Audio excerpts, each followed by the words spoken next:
The bulldozer's engine roared to life, its steel blade glinting in the morning sun as it lurched towards Sarah's ancestral oak tree. "Stop!" she screamed, but Karen's triumphant laughter drowned out her voice. The machine bucked forward, then suddenly lurched to a halt with a sickening crunch. The operator's face went white. He called out, his voice shaking. "You need to see this." In the freshly torn earth lay something impossible, something that would transform Sarah's worthless 5 acres into the most valuable land in the county, and turn Karen's $1 million development dreams into a nightmare she never saw coming. Sarah Martinez pressed her back against the rough bark of the ancient oak, its centuries-old trunk solid and reassuring behind her. The morning mist still clung to the rolling hills of her 5-acre property, but she could already hear them coming. The rumble of heavy machinery echoing across the valley like thunder before a storm. "You can't do this," she whispered to the tree, as if it might offer her some divine intervention. Her fingers traced the deep grooves in its bark, each ridge a testament to the countless seasons it had weathered. Her grandmother had told her stories beneath this very tree, stories of their ancestors who had worked this land for generations before the government seized it in the 1940s for public development that never came. The rumble grew louder. Sarah's phone buzzed with another text from her lawyer. "County approved the eminent domain. Nothing more I can do. Sorry." She closed her eyes and tried to summon her grandmother's voice. "Mija, this land remembers everything. It holds our stories, our bones, our truth. Never let them tell you it's worthless." The sound of car doors slamming made her open her eyes. Through the morning haze, she watched a convoy of vehicles wind up the dirt road that had served her. Family for 3 generations. First came the Blacktown car, county officials, no doubt. Behind it, a gleaming white Escalade that could only belong to one person. Karen Whitmore. The Escalade's door opened with a soft chime, and out stepped the woman who had become Sarah's nightmare over the past 6 months. Karen's platinum blonde hair caught the early sunlight as she adjusted her designer blazer and checked her watch, a diamond-encrusted Rolex that probably cost more than Sarah's annual teacher salary. "Sarah, darling," Karen called out in that saccharine voice that made Sarah's teeth ache. "Still playing tree hugger, I see." Behind Karen emerged her entourage. Marcus Webb, the county planning commissioner whose campaign Karen had generously funded. Tom Bradley, her personal attorney who looked like he'd stepped out of a soap opera, and bringing up the rear, 3 construction workers who avoided eye contact. Sarah straightened her shoulders and stepped forward, placing herself squarely between the approaching group and her beloved oak. "This is still my property, Karen. You have no right to be here." Karen's laugh was sharp and cold. "Oh, sweetheart, haven't you been reading your legal notices? As of 8 a.m. this morning, this land belongs to Whitmore Development LLC. Eminent domain is such a useful tool, don't you think?" Marcus Webb shuffled forward, looking uncomfortable in his ill-fitting suit. "Now, Ms. Martinez, the county has determined that your property serves the greater good if developed into the Whitmore Commons shopping complex. The tax revenue alone, tax revenue." Sarah's voice rose with indignation. "This land has been in my family for over a century. My great-great-grandfather cleared these fields with his bare hands. My grandmother was born in that house." She gestured toward the small adobe structure that sat 50 yards away, its red tile roof weathered but intact. "That old shack." Karen examined her perfectly manicured nails with exaggerated boredom. "Honey, I'm doing you a favor. This place is an eyesore. 5 acres of absolutely nothing. No irrigation, no improvements, just dirt and weeds and that decrepit old tree." Sarah felt heat rising in her chest. "That decrepit old tree is a heritage oak. It's over 400 years old." "Was 400 years old," Karen corrected with a smile that never reached her eyes. She turned to the construction foreman, a burly man with grease-stained coveralls. "Jimmy, fire up the bulldozer. Let's clear this mess and get started." "You can't." Sarah's voice cracked. "I'm filing an injunction." "My lawyer said." "Your lawyer said a lot of things," Tom Bradley interrupted, pulling out a thick folder, all of which became irrelevant when Judge Harrison signed the final order yesterday evening. "I'm afraid your legal remedies have been exhausted." The word hung in the air like a death sentence. Karen stepped closer, her perfume, something expensive and cloying, mixing with the earthy scent of the morning dew. "Sarah, let me give you some free advice. I've been developing properties in this county for 15 years. I know every judge, every commissioner, every city council member. You're a high school history teacher trying to fight a multi-million-dollar development company. This was over before it started. Why? Sarah's voice was barely a whisper. Why? This land. There are hundreds of acres for sale all over the county. Why does it have to be here? Karen's expression shifted, and for just a moment, something calculating flickered behind her eyes. Location, location, location, darling. This little patch sits right at the convergence of 3 major traffic arteries. Once I build my shopping complex here, it'll be the crown jewel of the county's commercial district. She paused, tilting her head. Plus, I needed to expand my land holdings to qualify for certain federal development grants. Your 5 acres were the perfect size. Marcus Webb shifted uncomfortably. Now Karen, let's not get into the technical details. It's fine, Marcus. Karen waved him off dismissively. Ms. Martinez deserves to understand why her little homestead had to go. The bulldozer roared to life with a diesel belch that made Sarah's heart race.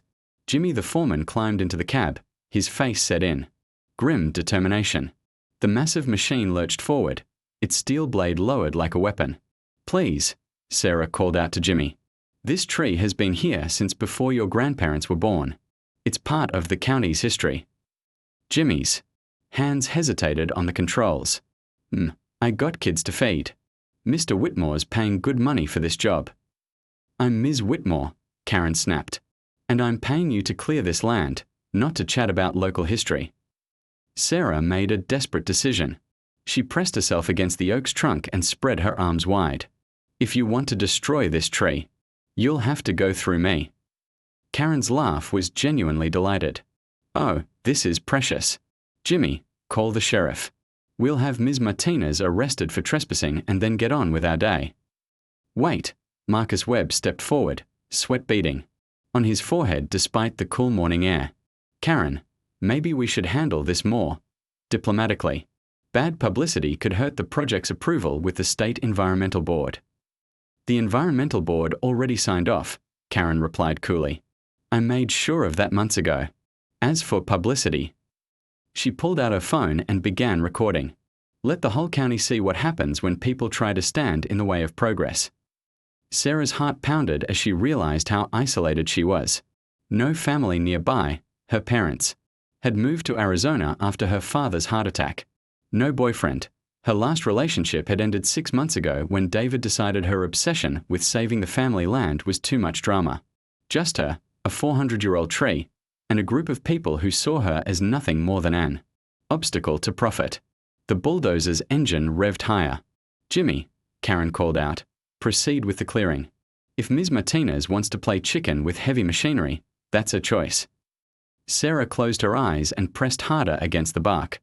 She could feel the tree's ancient strength, could almost hear her grandmother's voice whispering encouragement. The diesel engine grew louder, and she could smell the exhaust fumes as the machine approached. 20 feet away. 15. 10. Stop. The voice came from behind Karen's group, sharp and authoritative. Sarah opened her eyes to see a woman in khaki field clothes striding up the hill, her grey hair pulled back in a practical ponytail. Behind her came 2 men carrying what looked like surveying equipment. Karen spun around, her face flushed with irritation. Who the hell are you? The woman flashed a badge. Dr. Elena Vasquez, State Archaeological Survey. We received a report about potential indigenous artifacts on this property. She looked directly at Sarah. Are you the landowner? Former landowner, Karen interjected before Sarah could speak. This property was acquired through eminent domain as of this morning. I'm Karen Whitmore, and you're trespassing on my development site. Dr. Vasquez didn't even glance at Karen. Ms. Martinez? Sarah Martinez. Sarah nodded, afraid to speak and break whatever spell had brought this woman here. Your cousin Miguel contacted our office yesterday evening. He mentioned your family's oral history suggested this land might have archaeological significance. Miguel? Sarah's voice was barely a whisper. She hadn't spoken to her cousin in years, not since the family had scattered after her grandmother's funeral. Karen stepped between Dr. Vasquez and Sarah. I don't care if King Tut himself is buried here. The county has already approved this development, and I have contracts to fulfill. Dr. Vasquez finally turned her attention to Karen, and her smile was pure steel. Ms. Whitmore, under the National Historic Preservation Act and California Environment. The cafe in downtown Millfield hummed with the morning rush, but Sarah barely noticed the clatter of coffee cups and murmur of conversation. She sat in a corner booth, hands wrapped around a lukewarm mug, watching the door for a face she hadn't seen in 5 years. Miguel Herrera walked in exactly at 9 a.m., just as punctual as she remembered. He'd grown a beard since their grandmother's funeral, and his hair showed traces of premature grey, but his eyes held the same intensity that had made him their family's unofficial historian. Prima, he said, sliding into the booth across from her. His voice carried the weight of sleepless nights. Miguel. Sarah studied his face, searching for clues about what had driven him to contact the state archaeologists. Thank you. For yesterday. I don't know how you knew.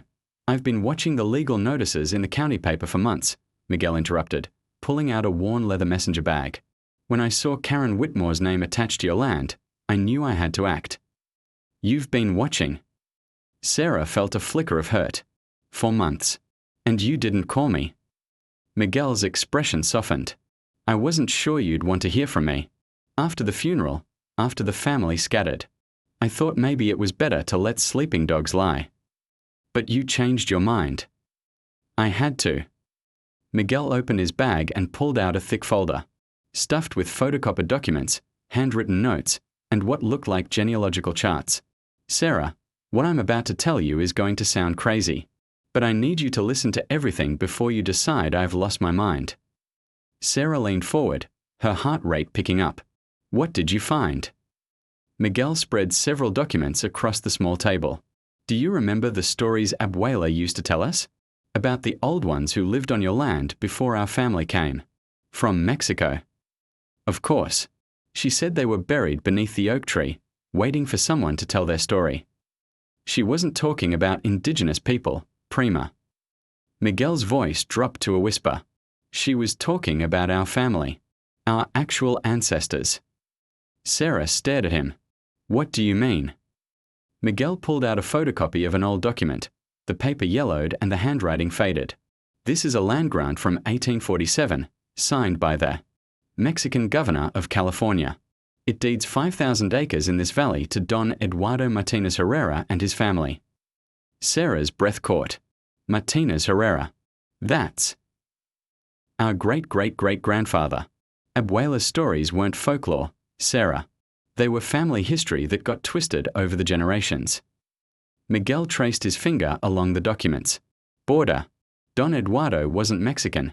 He was Spanish. Old California aristocracy. His family had been granted this land by the Spanish crown in 1798. Sarah felt the world shift beneath her feet. But Abuela always said our family came from Mexico. In the 1920s. That's when they came back. Miguel pulled out another document, a newspaper clipping from 1943.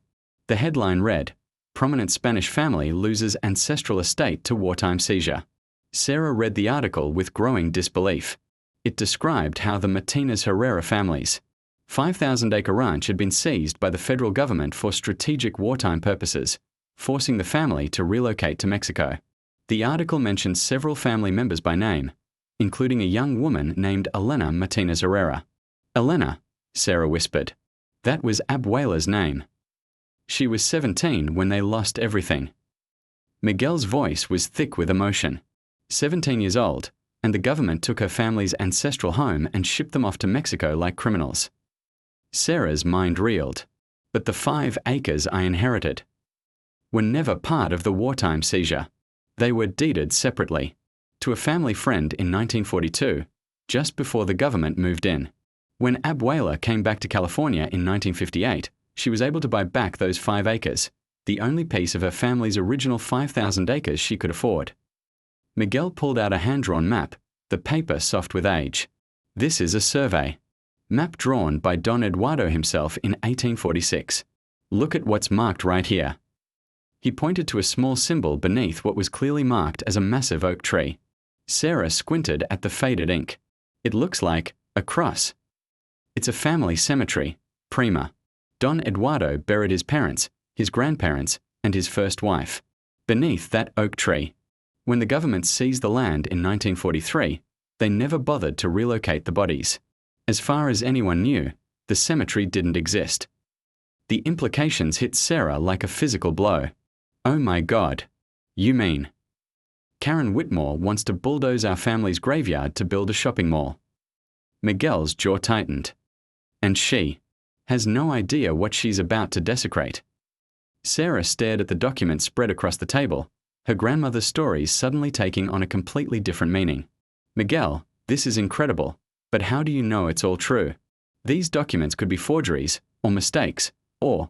Miguel reached into his bag one more time and pulled out something that made Sarah's heart stop. It was a small leather journal, its cover worn smooth by countless hands.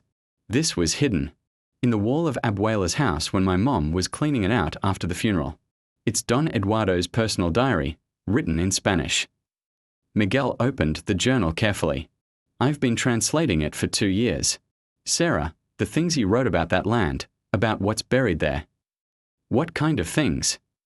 Miguel flipped to a page marked with a ribbon. Listen to this, dated October 15, 1849.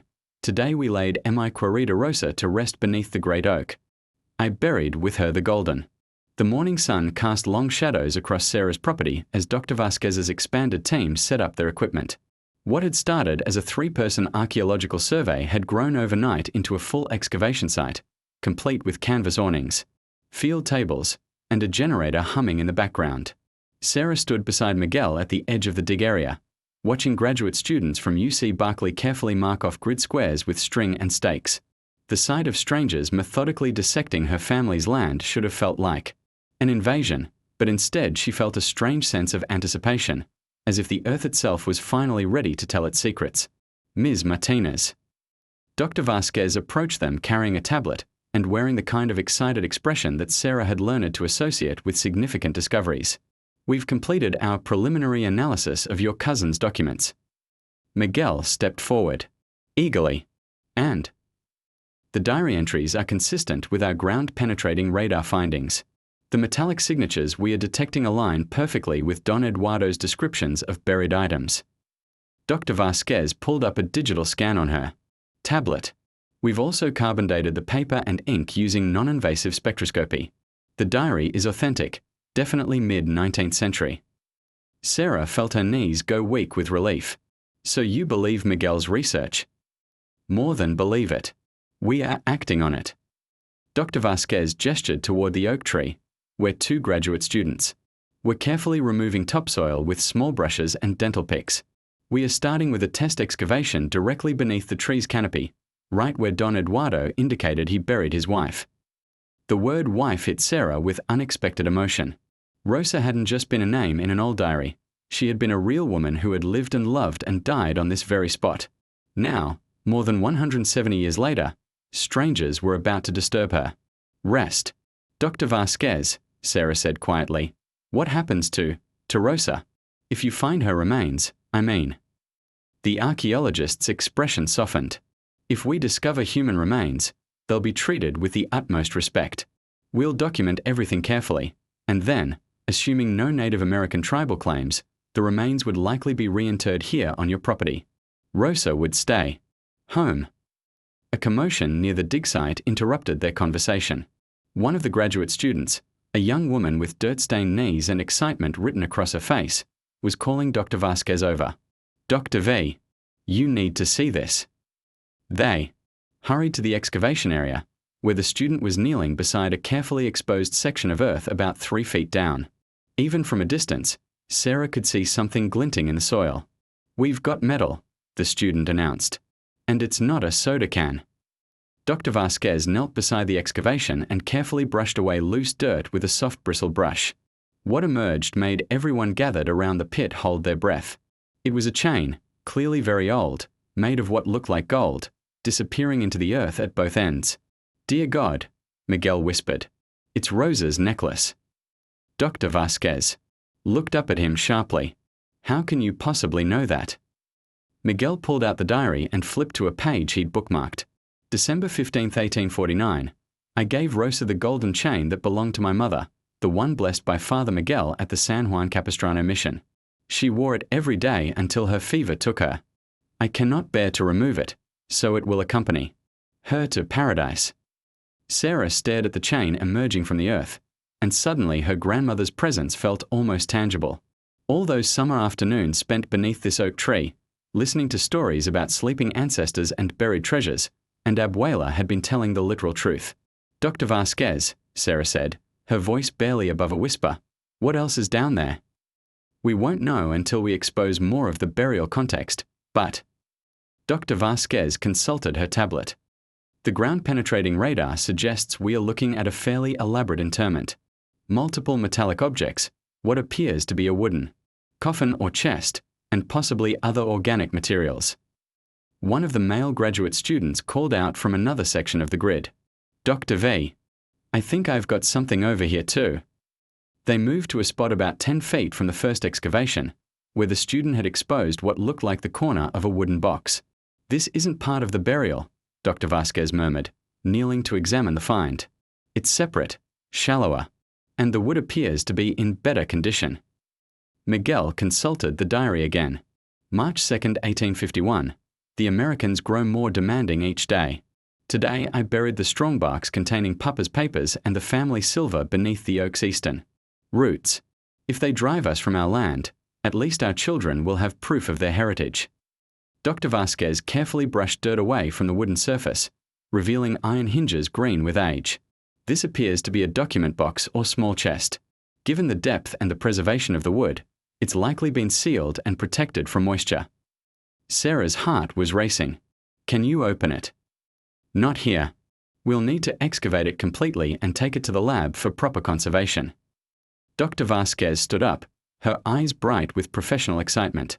Ms. Martinez, I need you to understand what we are dealing with here. If this box contains original Spanish colonial documents as your cousin suggests, we are looking at materials that could fundamentally change our understanding of land ownership patterns in pre-statehood California. Before Sarah could respond, the sound of car engines echoed across the property. They all turned to see a convoy of vehicles approaching, not the small group from yesterday, but a full procession that included news vans, official-looking sedans, and bringing up the rear, Karen Whitmore's unmistakable white Escalade. Shit, Dr. Vasquez muttered under her breath.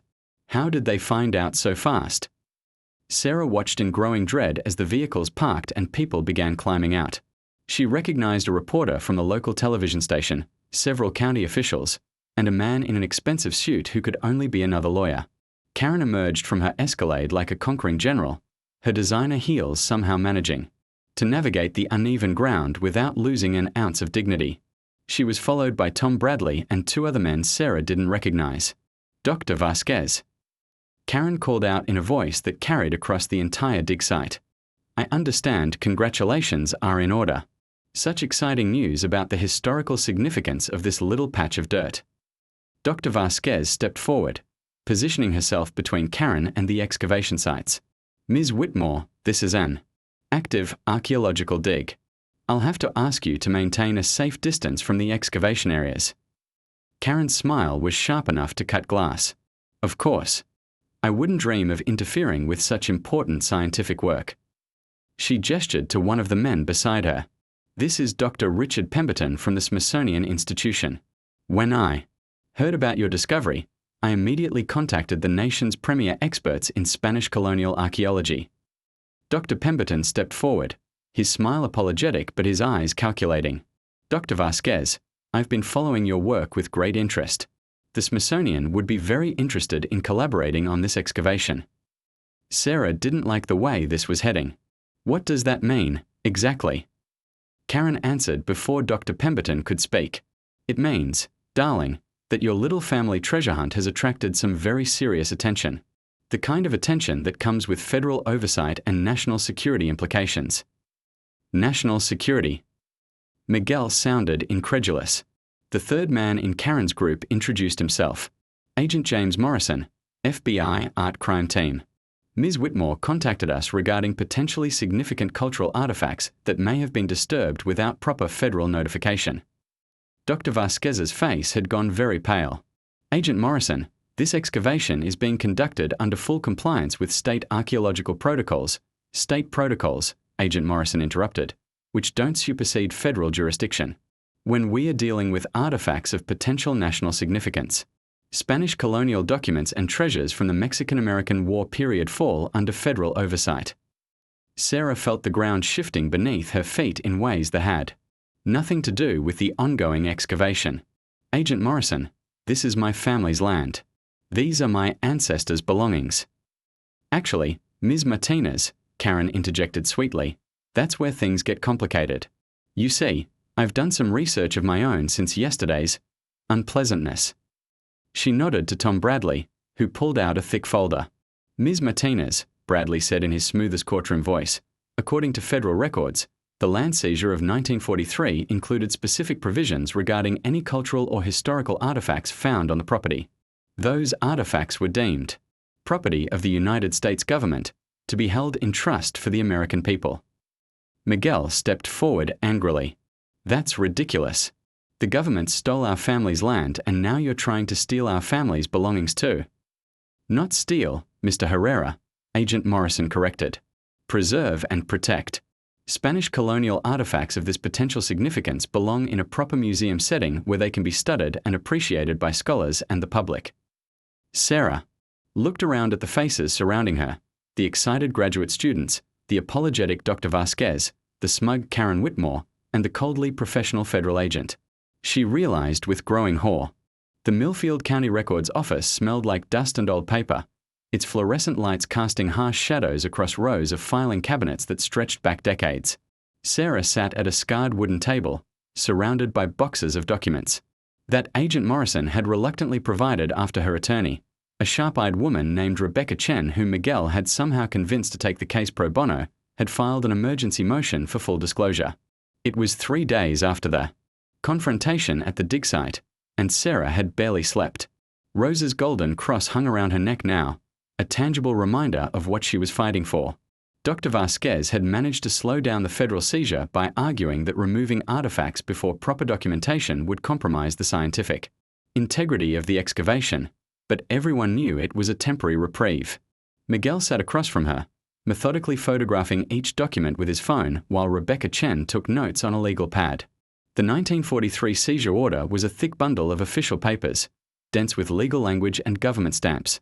Here, Sarah said, pointing to a paragraph buried deep in the middle of the document. Look at this clause. Rebecca leaned over to read where Sarah was pointing. All structures, improvements, and surface artifacts present on the described property as of the date of seizure shall become property of the United States government, to be disposed of as deemed appropriate for the war effort. Surface artifacts. Miguel repeated. It specifically says surface artifacts. Sarah felt her heart racing. And here, in the property description section. She flipped to another page. The seizure shall include all land, buildings, and improvements located above ground level on the described parcels. Rebecca was taking notes furiously. They're very specific about above ground level and surface artifacts. There's no mention of subsurface materials or buried items. Because they didn't know about them, Sarah said, understanding flooding through her. Don Eduardo hid everything. Too well. The government seized what they could see, but they never found the family cemetery or the buried treasure. Miguel was grinning so wide Sarah thought his face might split. Prima, do you understand what this means? Legally, the artifacts we are finding were never part of the federal seizure. They remained the property of the Martinez Herrera family. Which means, Rebecca said, her pen moving rapidly across the legal pad, they belong to you as the documented heir to the family land. Sarah leaned back in her chair, feeling like she could breathe freely for the first time in days. But her relief was short-lived when Rebecca's expression grew more serious. However, we have another problem. The current eminent domain seizure by the county is more broadly worded. It includes all property, improvements, and contents of the 5 acres. But they can't take property that was never legally theirs. To begin with, Miguel protested. Actually, they can, Rebecca said grimly. Eminent domain trumps most prior ownership claims, especially when those claims are based on centuries-old documents. We'd have to prove that the county acted improperly. or that the seizure doesn't serve a legitimate public purpose. Sarah's phone buzzed with a text message. Her stomach dropped when she saw it was from Dr. Vasquez. Emergency at the dig site. Come immediately. 20 minutes later, Sarah and Miguel arrived at the property to find chaos. The orderly archaeological excavation had been transformed into something that looked more like a crime scene. Police tape surrounded the oak tree, and uniformed officers were keeping a growing crowd of onlookers at bay. Dr. Vasquez met them at the tape perimeter, her face pale and drawn. Sarah, I'm so sorry. We tried to stop them, but they had a federal warrant. Who had a federal warrant? Agent Morrison and a team from the FBI Art Crime Unit. They arrived at dawn with a court order to seize all artifacts as potential evidence in a federal investigation. Sarah felt like she'd been punched in the stomach. What kind of investigation? They're claiming the artifacts may have been illegally trafficked or stolen from their original cultural context. Dr. Vasquez's voice was tight with anger. It's complete bullshit, Sarah. These artifacts were buried by your own ancestors on your own family's land. But the warrant is legitimate. Through the crowd, Sarah could see Agent Morrison directing a team of technicians who were carefully removing items from the excavation sites and placing them in evidence containers. The wooden strongbox that had been found near Rose's grave was already gone. Did they find anything else? Miguel asked. Dr. Vasquez nodded grimly. We opened the strongbox in the field lab before they arrived. Sarah, your ancestor wasn't exaggerating about the family treasures. She led them to a canvas-covered table where photographs were spread out, showing the contents of Don Eduardo's buried strongbox. Sarah gasped when she saw them. There were Spanish colonial documents, their parchment yellowed but still legible. A set of silver chalices that gleamed even in the harsh camera flash. Several pieces of jewelry that looked like they belonged in a museum. And most significantly, a large official-looking document with an elaborate seal. That, Dr. Vasquez said, pointing to the sealed document, is the original Spanish land grant from King Carlos III, dated 1798. It grants Don Eduardo's family ownership of 5,000 acres in perpetuity.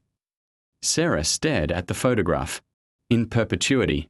That means forever, doesn't it?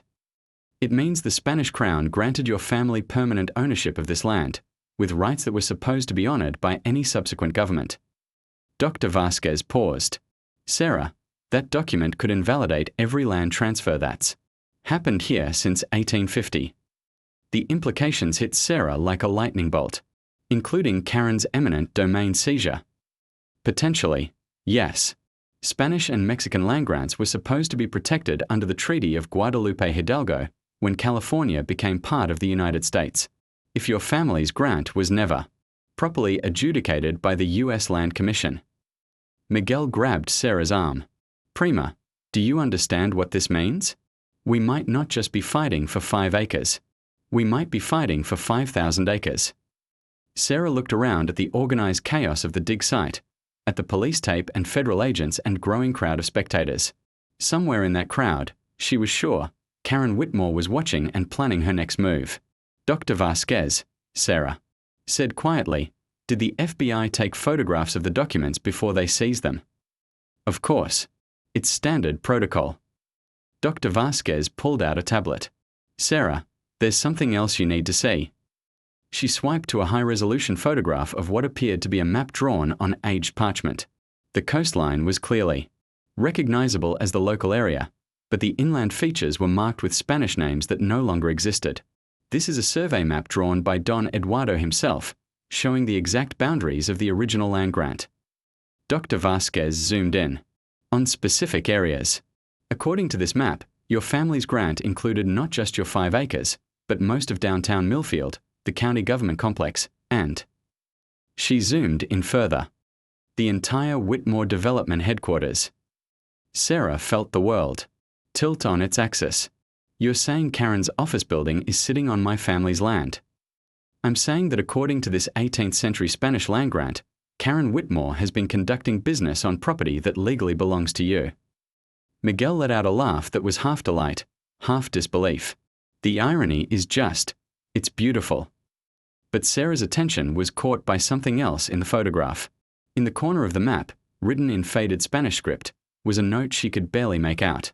Dr. Vasquez, can you enhance this corner section? The archaeologist zoomed in on the handwritten note. Even with the digital enhancement, the words were difficult to read, but Sarah's high school Spanish was enough to make out the gist. In the event of foreign conquest, the true boundaries are marked by the sacred oak and the sleeping stones. Sleeping stones. Sarah looked up at Dr. Vasquez. What do you think that means? Before the archaeologist could answer, a commotion near the police tape caught their attention.